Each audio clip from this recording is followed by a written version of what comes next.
¿Qué tal, amigas y amigos de Entre Tejas? Bienvenidos a este programa que es ya el quinto de Entre Tejas News.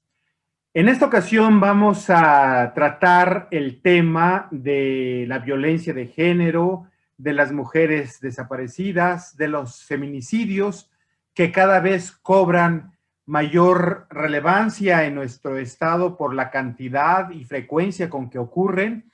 Sin embargo, parecería haber pues un descuido, una falta de atención para resolver este tema, para atenderlo, para informar a la sociedad de lo que se está haciendo. Por eso es fundamental el trabajo de los colectivos de mujeres, de las ONGs, de las organizaciones que están viendo por ellas mismas y por sus compañeras.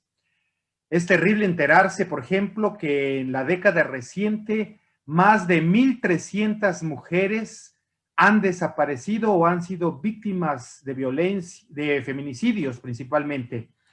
Entonces, por eso tomamos la decisión de ventilar este tema con ustedes, nuestro muy amable auditorio. Y en primera instancia vamos a escuchar qué nos pueden decir dos pioneras de estos trabajos, a quienes conformaron años atrás el Observatorio Feminista contra la Violencia a las Mujeres en Chiapas. Ellas son Carla Somoza Ibarra y Tatiana Jiménez.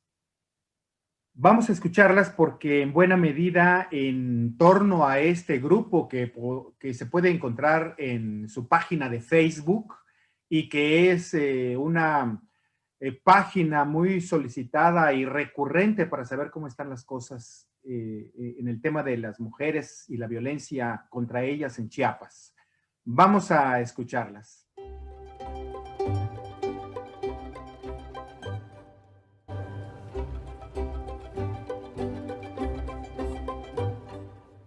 Invitamos a dos importantes y destacadísimas feministas chiapanecas que integran, junto con un grupo mayor de mujeres, el Observatorio Feminista contra la Violencia.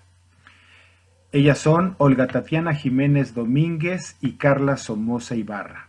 Qué gusto saludarlas, qué bueno que estén con nosotros en el programa, en este tema de gran actualidad por los sucesos que se dan en nuestro estado de Chiapas y en el país en general con el movimiento feminista y con el otro lamentable tema de la violencia contra las mujeres. Justamente Carla y Tatiana pertenecen al Observatorio Feminista contra la Violencia a las Mujeres de Chiapas. Bueno, el Observatorio Feminista contra la Violencia a las Mujeres de Chiapas es una iniciativa ciudadana con la intención de realizar acciones de divulgación, pero también de registro acerca de violencias contra las mujeres. Carla Somoza y yo somos cofundadoras de este observatorio y básicamente la intención es, pues, crear una base de datos, información accesible para la ciudadanía en general y tengan una idea, pues, que pueda ser distinta a lo que presentan las cifras oficiales con relación al tema de la violencia hacia las mujeres. Distinta las cifras o más reales, porque eso me hace sospechar como que no son del todo confiables las estadísticas gubernamentales, ¿no? Estaba observando que ustedes sí tienen allí las denuncias que se hacen en cada uno de los municipios, los actos de violencia contra las mujeres y van reuniendo toda esta información. Lo que quiere decir que las cifras de ustedes pues están más apegadas a la realidad en el sentido de que van documentando todo esto, ¿no?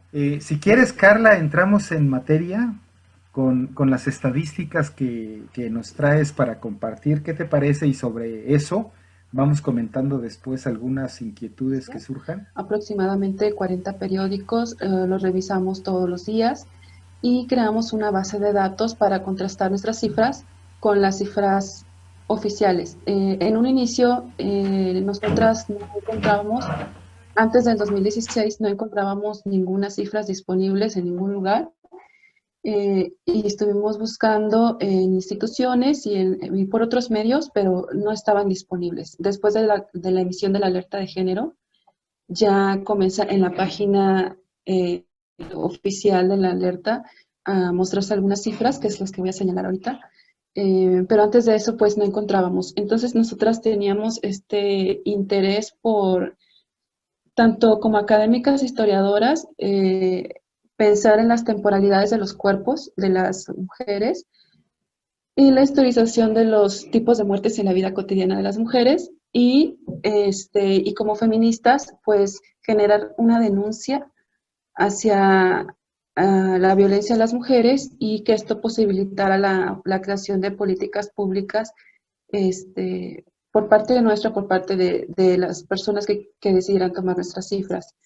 Pero fundamentalmente teniendo siempre en claro la objetividad de fuentes, que siempre buscamos que nuestras fuentes son únicamente ciudadanas, o sea, son los periódicos y no son oficiales, pero esto también tiene un margen de error como todo, que siempre tengo que señalar, que son las notas periodísticas, no siempre, pues obviamente no hay un peritaje de por medio, y contamos únicamente con la información que se viene presentando allí, ¿no? Entonces siempre es importante señalar ese sesgo. Bueno, y también otra cosa, categorías fundamentales que siempre tenemos en cuenta, que es la muerte violenta de mujer, que es una muerte no natural. Una muerte natural es la que proviene por alguna enfermedad, un problema congénito, algo es interno al cuerpo.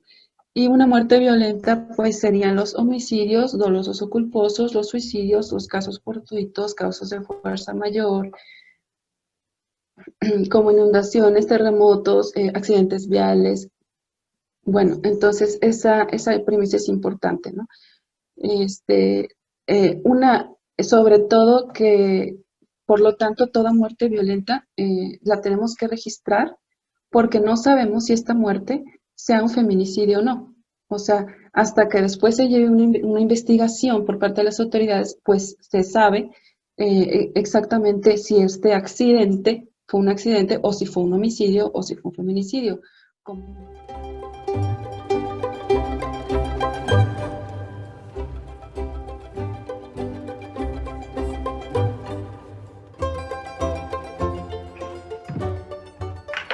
Si bien el fragmento de la entrevista que acabamos de escuchar se realizó en el mes de septiembre del año pasado, cuando empezábamos un poquito a auscultar el tema, pues la verdad es que tiene una gran vigencia y lo único que habría que agregar es la cifra de mujeres desaparecidas y feminicidios que ha sumado desde entonces en la historia de Chiapas. Pero bueno, vamos a también tener oportunidad de escuchar una charla muy interesante, es así actual, reciente, de este momento, en que vamos a enterarnos de cómo está la situación actualmente en el aspecto legal, en el aspecto de las cifras, en el aspecto también de la falta de resultados de las investigaciones por parte del Poder Judicial, los resultados tampoco importantes o casi nulos por parte del Poder Ejecutivo y pues tenemos que decirlo también un poquito el desinterés de parte del Poder Legislativo para atender el tema y tratar de resolverlo. Fíjense que hace unos días cobré conocimiento de que existe en Chiapas, como en el resto del país, un sistema, una plataforma que se llama Protocolo ALBA, donde se publican los datos de las personas, de las mujeres principalmente, únicamente de las mujeres desaparecidas, y que si uno observa a lo largo de los días, ve que los datos se van acumulando, es decir, cada día hay otras mujeres que desaparecen y cuyo rastro no se encuentra y que no hay una explicación al respecto. Entonces, para ello, acudimos al Observatorio Feminista, acudimos a distintas voces que cuidan y que denuncian la situación de violencia que se da contra las mujeres. Y en esta ocasión vamos a presentar el testimonio de dos importantes defensoras de los derechos de las mujeres. Ellas son la maestra Selene Domínguez y la maestra Teresa Ulloa. Vamos a escucharlas. En el caso de Chiapas, tampoco hay un registro como tal, al menos yo no lo conozco, no sé, ahorita nos va a comentar la maestra si ella lo conoce. Yo no lo conozco, sigo las noticias que da el Observatorio Feminista y que son noticias que tiene, que se está recabando a través de medios digitales y algunos medios escritos, y también a través de las fichas de búsqueda y localización que emite la página oficial de la Fiscalía General del Estado. Entonces, esa sería como, y podría decirte qué es lo que algunas causas que yo he detectado en cuanto a la desaparición de las mujeres, porque además es multifactorial, no hay un factor específico, ¿no? Son varios que se suman en este continuum de violencia que se vive en Chiapas. Maestra, ¿la escuchamos? Sí, Por favor. bueno, en primer lugar, nosotros llevamos una estadística a través del Observatorio de Violencia Social y de Género del Estado de Chiapas, el cual se instaló hace 11 años y ha seguido operando. Primero sí teníamos mesas de reuniones, pero con los cambios de gobierno, a partir de que llegó Velasco, no nos volvieron a recibir, pero seguimos elaborando el informe anual y presentándolo en los medios a través de cifras que igual recabamos de la página oficial de la Fiscalía o a través de los medios de comunicación. Tenemos entendido que las cifras oficiales reportan que han desaparecido desde el 2011 a agosto de 2020, 1,359 mujeres y niñas, y que dicen que 14 de ellas fueron localizadas sin vida. A mí me mete un problema muy grande porque si yo me meto al portal de la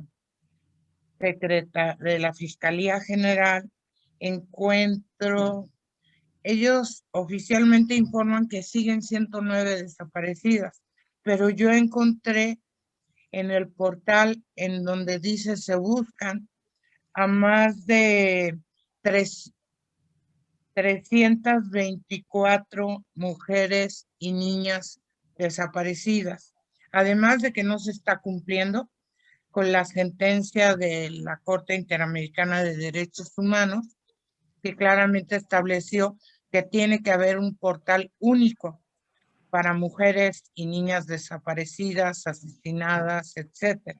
Y ahí está revuelto entre niños, niñas, hombres y mujeres. Entonces se hace muy difícil poder localizar lo que está uno buscando. Por otro lado, en el portal, en el micrositio que dice Protocolo Alba, solo encontré 12 mujeres, de las cuales muchas vienen desde 1900, no sé qué, 2004, 2005. Y yo lo que creo, porque también las estadísticas de la alerta de violencia de género reportan como la mayor parte de las carpetas de investigación que se iniciaron el año pasado son por violencia familiar, y eso solo cubre los 7 municipios donde está decretada la alerta. Y en lo que va de 2021, se han abierto casi el mismo número de carpetas que se abrieron el año pasado. Y como decía, la gran mayoría son por violencia familiar, seguidas por violencia sexual en este caso serían violaciones. A continuación viene desapariciones. También está, cosa muy extraña en Chiapas, una sola carpeta por trata de personas cuando sabemos que es un foco rojísimo. Y otra cosa que me llama mucho la atención y que es una preocupación que tengo desde hace tiempo, y el año pasado, en 2020, que estuve allá, tanto en Tuxtla como en San Cristóbal, presentando el informe del observatorio, lo mencioné, el tema del matrimonio forzado en el marco de los usos y costumbres. No hay una sola investigación y las niñas, porque las casan siendo niñas, aparecen en Tijuana o en Ciudad Juárez en prostitución. Entonces, esa es una preocupación. Yo entiendo que políticamente a veces a los gobernantes no les gusta conflictuarse con los pueblos indígenas y no les gusta retar sus usos y costumbres, pero sí creo que cualquier uso y costumbre que atenta contra los derechos humanos de las personas, de las mujeres y las niñas, se debe de erradicar. Claro. Oigan, perdónenme, yo creo que sería muy bueno desmenuzar un poquito este asunto de la siguiente manera, si les parece bien. Porque hay quienes no conocemos cuáles son las instancias gubernamentales responsables de atender esta problemática. ¿Podrían indicarme? Ya se comentó la fiscalía, pero ¿qué más? Porque debe existir parte de las políticas públicas para atender eso. Hagamos el supuesto de que él debería o en teoría, ya vamos a desmenuzar esto viendo qué ocurre realmente. Nos lo acaba de decir la maestra Tere. Pero ¿cuáles son en el estado de Chiapas? Pues hay una fiscalía que es la de desaparición forzada Y por particulares. O por particulares. Y esa es la que se encarga de emitir todo lo que tiene que ver con alerta Amber, todo lo que tiene que ver con el protocolo ALBA, o las fichas de búsqueda y localización de los hombres, por ejemplo, ¿no? Porque, por ejemplo, en el caso de la alerta Amber, pues entran niñas, niños y adolescentes. El caso del protocolo ALBA, pues entran mujeres y entran adolescentes también. Ahí hay como una cierta, digamos, dobleteo, no sé cómo le podríamos llamar allí, que tienen las autoridades. Sin embargo, funciona, sí, emiten la ficha, pero te voy a decir qué pasa, y tal vez sea algo con lo que coincidamos con la maestra. Hay mucho desconocimiento de parte de la población. Es decir, se dice que ha desaparecido una niña o una jovencita, y entonces lo que hace la familia de manera inmediata es subir una fotografía de ella a las redes sociales y pedir que se comparta, y ponen unos números a donde se le puede llamar en caso de que la vean. Sin embargo, eso yo soy muy reiterativa en eso de que siempre acudan a la fiscalía porque se presta para la extorsión. Ha sucedido que llama a alguna otra persona que ni siquiera ha visto a la joven o a la niña, llama dando datos falsos, solicita una recompensa o Claro. una especie lo hace sonar como una especie de secuestro, la gente se asusta, y pues con tal de tener a su niña o a la joven de vuelta en casa, caen en este tipo de situaciones. Entonces, Pero además es responsabilidad de las autoridades dar ese servicio a la comunidad. claro, y siempre se ha encontrado mucha resistencia de parte de la fiscalía para emitir las fichas de búsqueda y localización.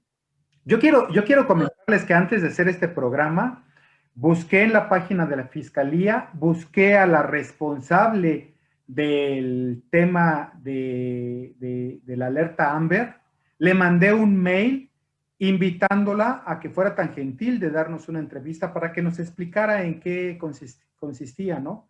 Han pasado 72 horas y nada. Imagínense si una hija nuestra va a estar en manos su recuperación por parte de las autoridades. Creo que a los ciudadanos no nos queda más opción que hacer eso que está mal hecho, que nos decía Selene, ¿no? ¿Qué otra instancia hay?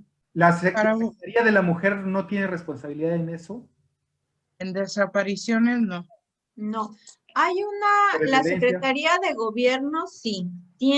La Secretaría General de Gobierno del Estado tiene un área que se llama, creo que es la Comisión de Búsqueda, déjame checar, lo verifico rápidamente, porque incluso todavía el año pasado le dieron el nombramiento a la doctora. Se llama Comisión Estatal de Búsqueda de Personas, lo tiene la Secretaría General de Gobierno del Estado, sería también la responsable. Desconozco cuál es su participación, cuál es su función, si está vinculada con la Fiscalía General del Estado, eso lo desconozco por completo. Sin embargo, el protocolo ALBA es muy claro con respecto a lo que se tiene que hacer cuando se da la noticia de que ha desaparecido una mujer, ¿sí? En Chiapas tenemos una alerta de violencia de género desde el 2016, una alerta que pues me parece que es un mecanismo muy importante para poder atender la violencia que existe en nuestro estado. Sin embargo, esa alerta, como su nombre lo dice, debería de indicar algo a los gobiernos en sus 3 niveles que estamos en un estado de emergencia, ¿no? Como por ejemplo lo que ocurría cuando hay una alerta por desastre natural. ¿Qué sucede en ese momento? Se activa un protocolo a través del cual todas las instituciones se suman, existe un fondo en de donde se va a destinar este recurso a los lugares que son afectados para proveer lo que sea necesario, ¿no? Estamos en una alerta máxima. La alerta de violencia de género, pues, debería de indicar lo mismo, y si la tenemos, no es un tema de si los gobiernos quieren. Sin embargo, eso en teoría, ¿no? Sin embargo, no existe como tal una obligatoriedad y sobre todo no existe voluntad política. Ya va a ser 5 años de esa alerta y no vemos una disminución en la violencia que se perpetra contra las mujeres.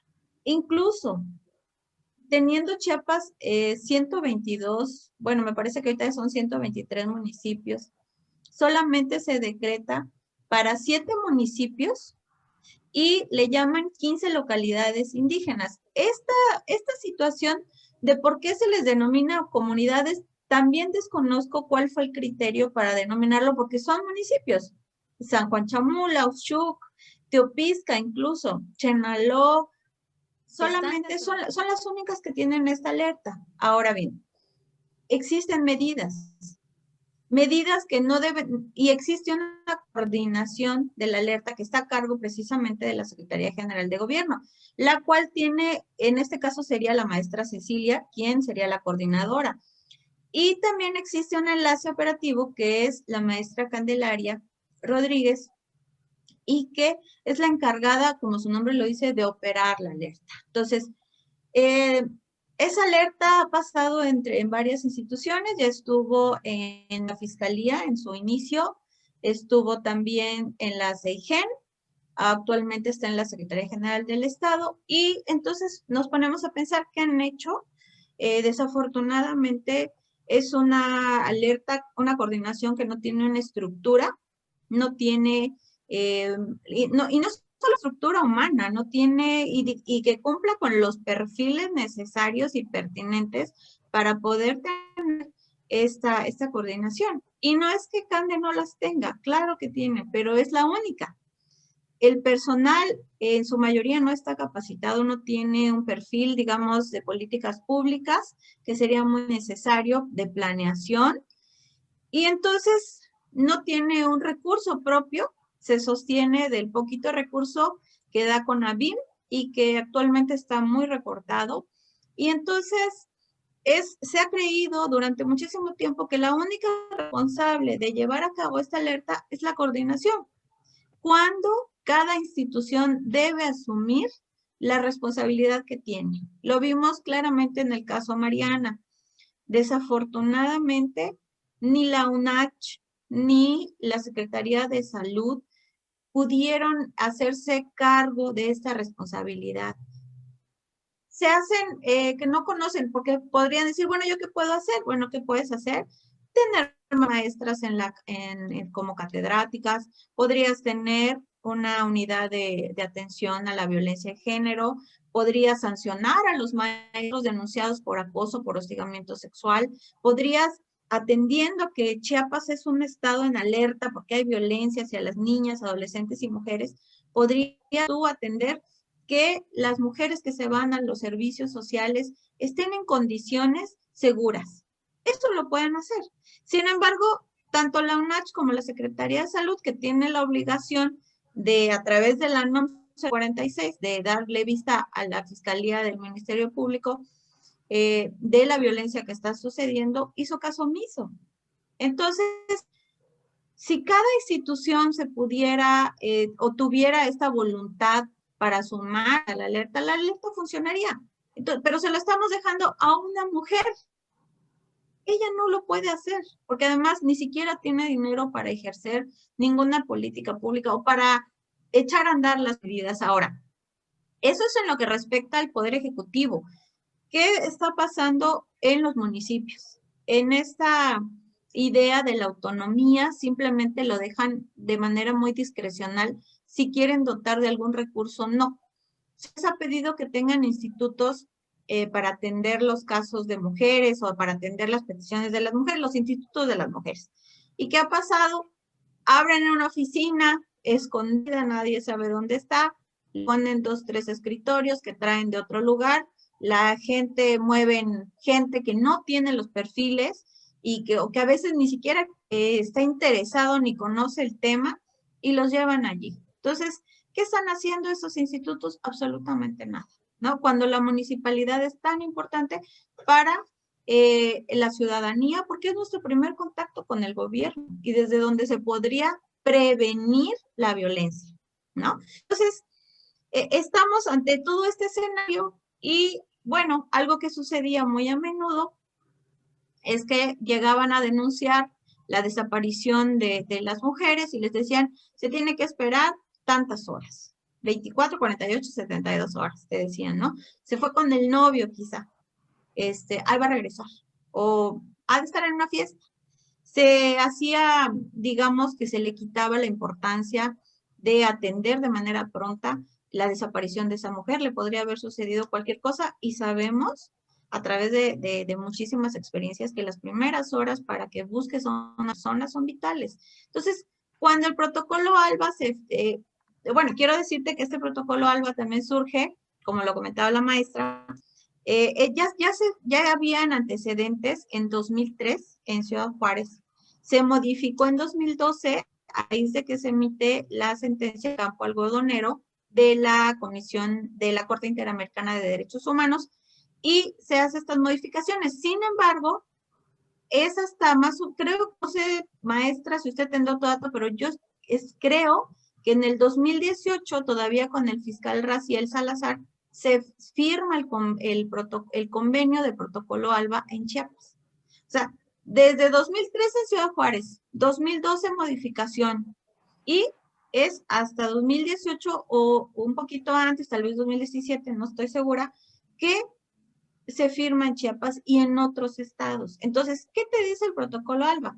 Que de manera urgente, inmediata, tienes que destinar los mecanismos necesarios para la localización. Entonces, en cuanto se conoce la desaparición de una mujer, das aviso de inmediato a la fiscalía. La fiscalía no te puede decir que no va a buscar porque hay que darle tiempo. No, tienen que empezar a hacer todas las investigaciones para que después de emitida la ficha de búsqueda de localización, no solamente se publique, como se hace normalmente y ya lo vemos ahora de manera más cotidiana, sino que se activen mecanismos entre las fiscalías y los cuerpos policíacos para que se comience a investigar. Entonces, es a través de este protocolo, me imagino que la Comisión Estatal de Búsqueda de Personas de la Secretaría General de Gobierno está inmersa en este mecanismo y se coordina con la Fiscalía General y con la Secretaría de Seguridad Pública, las secretarías municipales, todos los cuerpos policíacos a los que se tenga que buscar para poder activar este mecanismo y empezar a hacer la búsqueda y localización de las mujeres o las niñas o las jóvenes. Oigan, ustedes... Que no está sucediendo. Yo quería decirles que les puse ahí los municipios que reporta CONAVIM, donde está girada la alerta de violencia de género en el estado de Chiapas. Y son Tuxtla Gutiérrez, Comitán de Domínguez, San Cristóbal de las Casas, Villaflores, Tonalá, Chiapa de Corzo y Tapachula. No sé si hayan solicitado una ampliación para los municipios indígenas.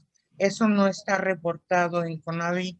Y la idea de la alerta de género es que hubo un comité de expertas que hizo una serie de recomendaciones y que sí, CONAVIM tiene que poner una parte de los recursos que se necesitan, pero el Estado y los municipios tienen que poner otra parte. Y lo que está sucediendo es que no es una prioridad, no está en la agenda pública del Estado el tema de la violencia contra las mujeres. Yo creo que efectivamente la Secretaría de Gobierno está haciendo esfuerzos, pero que no ha podido culminar o movilizar a todas las autoridades que tendrían que comprometerse. Tenemos en Chiapas una fiscalía de delitos contra las mujeres y yo no sé si ya estamos cayendo en una sobreespecificidad, porque entonces se separa. Tenemos una fiscalía de trata, tenemos otra fiscalía de migrantes, tenemos otra fiscalía de delitos contra las mujeres y las niñas, tenemos otra de búsqueda de personas, más la comisión de búsqueda. Y las búsquedas se tienen que hacer simultáneamente en dos vertientes, búsqueda en vida y búsqueda sin vida. Y yo lo que creo es que el número de carpetas que se registran en el 2020 y las que se registran en lo que va de 2021 son casi el mismo número y todavía nos faltan muchos meses del 2021 y que pues hasta cierta medida hay simulación de muchas de las entidades que estarían obligadas a coadyuvar en la búsqueda. Y yo me pregunto, ¿y si no las encuentran rápido, las siguen buscando o quién las busca? ¿O las tenemos que buscar como sociedad civil? Hay muchas mujeres que están en el portal de la Fiscalía donde están ellas y sus hijos como reportados como desaparecidos, ¿no? Oigan, pero lo que yo veo en todo esto es que, pues aquella clásica frase de que muerto el niño se tapó el pozo, ¿no? Porque ¿qué políticas públicas hay entonces para evitar esto? O sea, la preocupación es encontrar a las desaparecidas. ¿Por qué no la preocupación es evitar no desaparezca? Exacto. Y evitar que haya esa violencia de género que ocurre, que es de lo más común y que parece estandarizada y aceptada. Ese es el asunto. Eso es lo que a mí me interesa saber en el caso de los responsables gubernamentales del estado de Chiapas con respecto a este tema, que hay muchos más que están en el abandono también. Y lo que tú mencionabas, no existe en Chiapas, en este momento podríamos decir, una política pública destinada específicamente a atender, a prevenir la violencia, ¿no? Creo que tendríamos que entender qué hace cada institución. Por ejemplo, en el caso de la Fiscalía, le corresponde la procuración de justicia. En el caso del Poder Judicial, le corresponde la impartición. Y en el caso, otro gran problema que había que abordar, el Poder Judicial, porque claro, yo creo que es uno que fomenta mucho la impunidad. Perdón por la interrupción. Sí, maestra. No, adelante. Es Tiene que, usted es toda que, la razón. es que Y exacto, eso es lo que yo pienso. Es decir, si yo soy un golpeador, si yo desaparezco mujeres, pero veo que puedo seguir actuando en esta impunidad, como individuo, como grupo, pues ni modo. claro, y es que fíjate que está No inhibe documentado, la ya actitud. es, así es, y eso iba. Está documentado por el Observatorio Nacional, Ciudadano Nacional del Feminicidio, una ruta de la impunidad. En esa ruta de la impunidad te señala, y que es algo que se repite constantemente en los casos, hablando específicamente del feminicidio, pero que puede hacerse en cualquier tipo de violencia que se perpetre contra las mujeres, ¿no? Queda muy bien lo que está sucediendo. Esta ruta de la impunidad comienza desde el policía, que es el primer respondiente, ¿sí? Que no sabe qué hacer ante una situación de violencia. Desde está acordonado el área o deja de acordonarlo, la cadena de custodia de las pruebas, el personal no está capacitado en su mayoría, luego viene la investigación del Ministerio Público, a esas carpetas de investigación que no resisten una sentencia judicial ya cuando llegan a juicio, están los jueces que también están juzgando su perspectiva de género, están los tribunales, en fin, se hace toda una ruta, se hace todo un camino que permite la impunidad. Y entonces el observatorio dice que es como si les dieran un permiso para matar. ¿Por qué? No existe una sanción a este tipo de conductas, entonces pareciera que las mujeres no estamos inmersas en este pacto social que firmamos con los gobiernos, ¿no?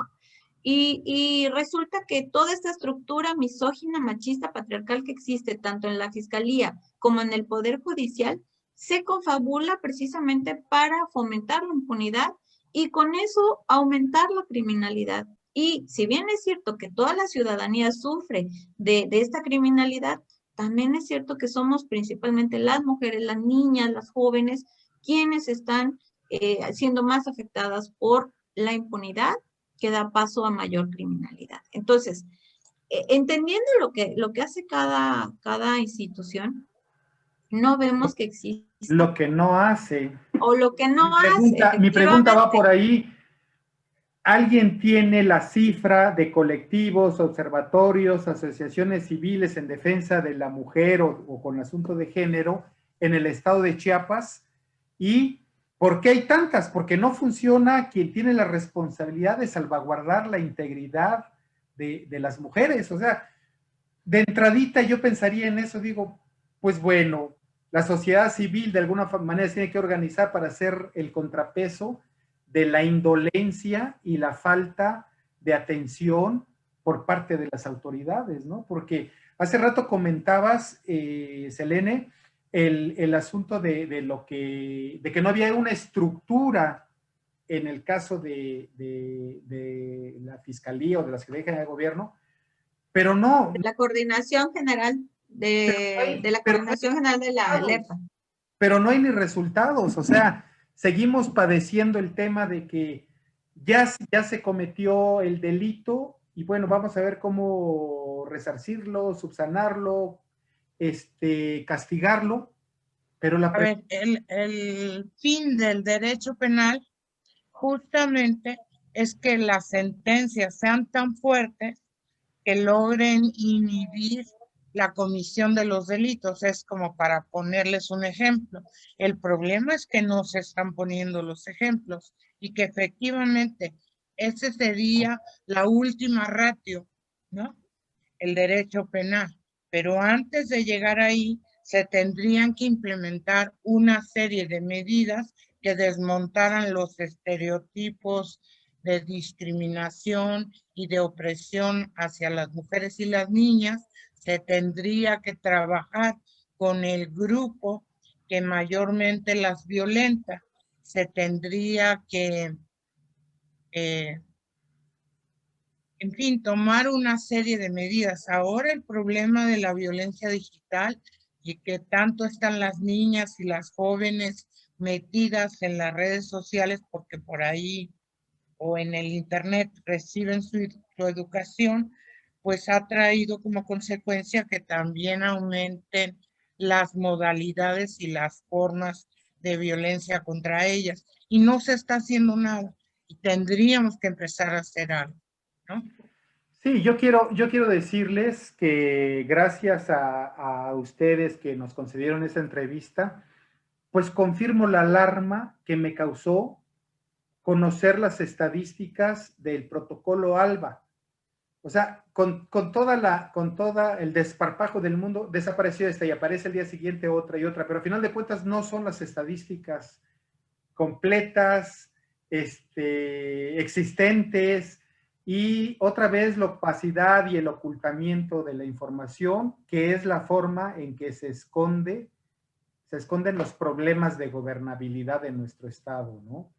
Y los más afectados, pues siempre son las víctimas, en este caso mujeres, pero hay muchas víctimas más. ¡Qué barbaridad! ¿Quieren agregar algo, por favor?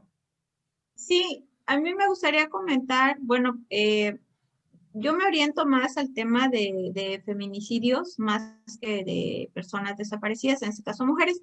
Y bueno, todavía regresando a lo que decías, que sigue esta idea del ocultamiento, de no mostrar realmente lo que está pasando, y eso hace que los gobiernos, al no querer ver la situación, no hacen absolutamente nada para prevenirla. Todavía en 2019 el gobernador salía diciendo que no habían feminicidios, cuando el reporte del Observatorio Feminista, que precisamente se creó porque no tenemos datos oficiales y los datos oficiales nunca coinciden con los datos que tenemos desde las organizaciones. Me gustaría dar unos datos desde 2016. Bueno, estos datos son del Observatorio y en 2016 reportó 143 muertes violentas de mujeres, de las cuales 81 son feminicidios y 41 tentativas de feminicidio. 2017, 218 muertes de mujeres violentas, de las cuales 84 son Aumentaron las feminicidios, cifras. 53 tentativas de feminicidio. 2018, 164 muertes violentas de mujeres, de las cuales 54 son feminicidios y 62 tentativas de feminicidio. En 2019, 199 muertes violentas de mujeres, de las cuales 84 son feminicidios y 74 tentativas de feminicidio. En 2020, 176 muertes violentas de mujeres, de las cuales 67 son feminicidios y hubieron 87 tentativas de feminicidio. Entonces, esas son cifras que tiene el observatorio. Y otra cosa que también me gustaría comentar es que muchas de estas desapariciones de mujeres son debido, bueno, como te decía, multifactorial, pero yo he registrado estas. Algunas están en redes de trata o explotación, ya sea sexual, como lo comentaba la maestra hace rato, o explotación laboral. Otras están desaparecidas o no localizadas porque se van del hogar en donde están sufriendo mucha violencia. Hubo un caso que yo seguí con mucha atención, estuve muy pendiente. Al final me dio muchísima tristeza lo poco que se pudo hacer porque esa mujer se fue de casa precisamente porque había violencia dentro del hogar. Y bueno, como fue localizada, había como un clamor ciudadano de que la encontraran, fue muy viral. Entonces, pues yo me imagino que ella en determinado momento se avergonzó y pues regresó, ¿no? Es muy complejo hablar acerca de la violencia y no podemos como... Yo hago este señalamiento de estos casos porque muchas mujeres se van también por eso.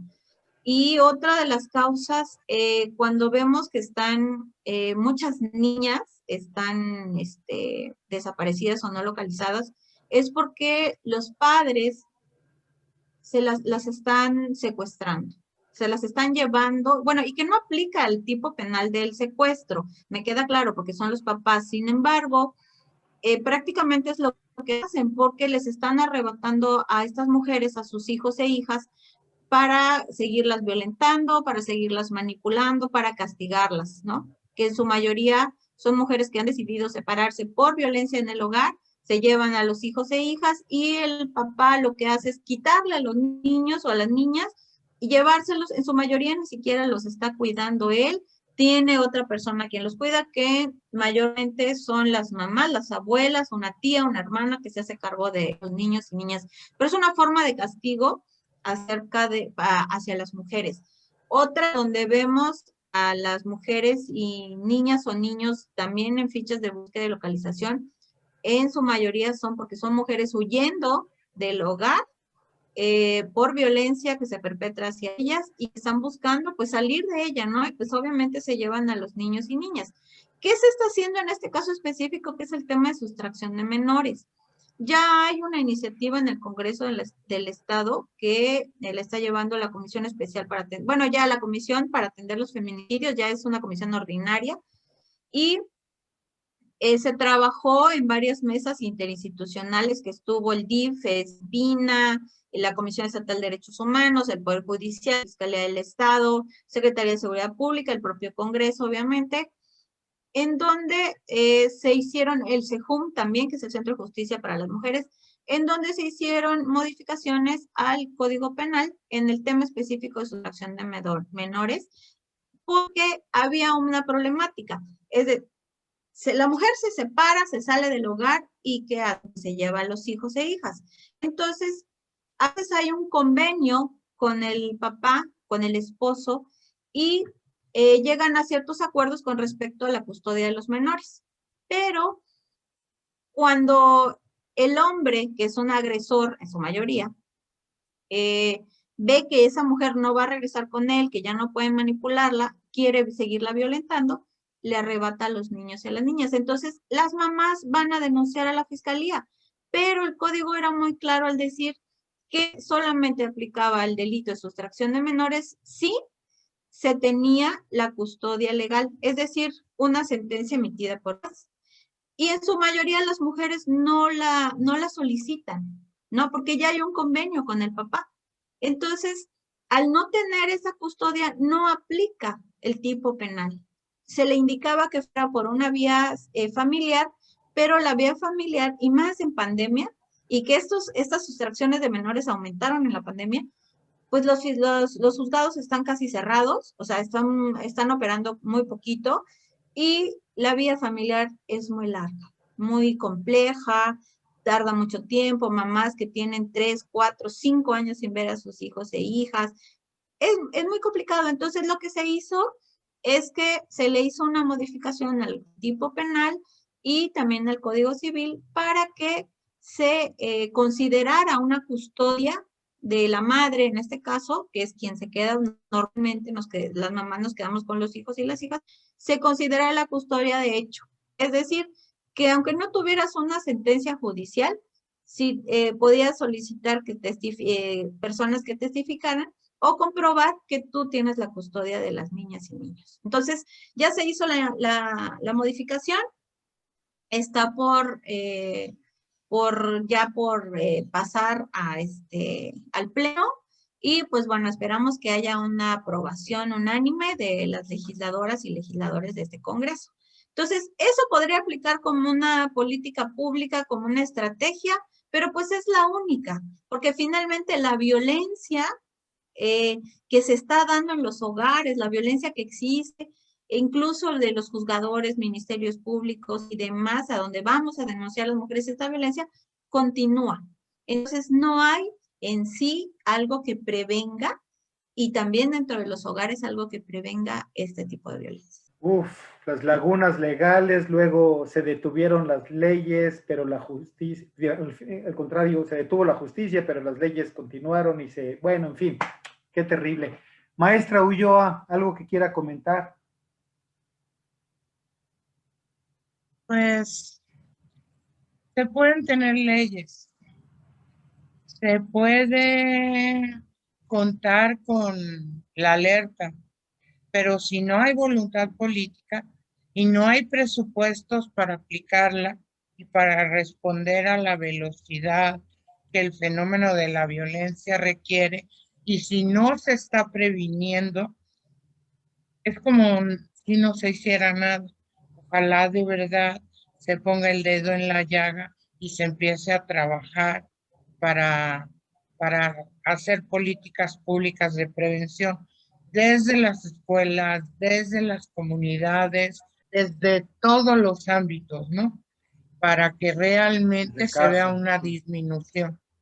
Claro. Sí, y yo podría opinar que de nada sirven las estadísticas que resultan alarmantes si no sirven para comprometer a resolver las cosas y obligar a que se resuelvan a quienes son los responsables o los que cometen estos delitos contra las mujeres, ¿no? Bueno, pues les agradezco muchísimo esta oportunidad que nos dieron de conversar con ustedes y de alguna manera explorar el tema e irlo conociendo un poco mejor. Muchísimas gracias, que estén muy bien. Gracias. Pues luego de este recorrido por la situación que no es completa, absoluta, por supuesto, está tomada de una de sus aristas, sin duda que es múltiple, y que después de este programa ojalá haya más interés de los medios en visibilizar el tema como hemos insistido en que debe ocurrir. Pues agradecemos su presencia con nosotros y esperamos que este tema haya permitido que ustedes tengan su propio criterio y los invite a una reflexión sobre este tema tan delicado que ocurre en el estado de Chiapas. Nos vemos la próxima semana. Soy Luis Armando Suárez. Fue un gusto que estuvieran con nosotros y compartir nuestra labor periodística. Gracias. Hasta la próxima semana. Que estén bien.